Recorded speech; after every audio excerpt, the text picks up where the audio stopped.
Autophagy is the body's process of self-healing by breaking down old and damaged cells.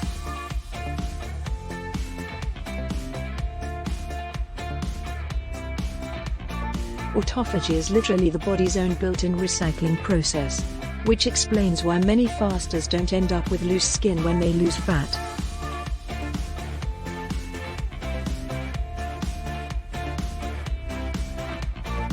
Glucose, insulin, and protein all hinder autophagy. Basically, eating stops autophagy, or at least slows it down.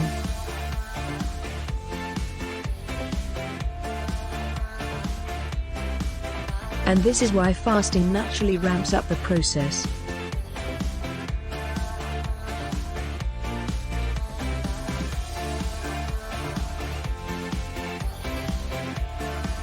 Some studies have suggested that autophagy increases as much as 300% after 24 hours of fasting, and peaks between 24 and 48 hours.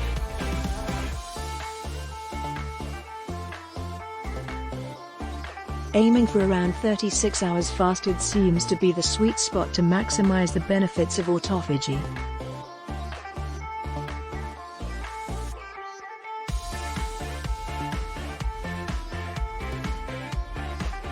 As always, please speak to your doctor before you begin fasting, especially if you have any medical conditions or you are on any medications that might need to be adjusted when fasting.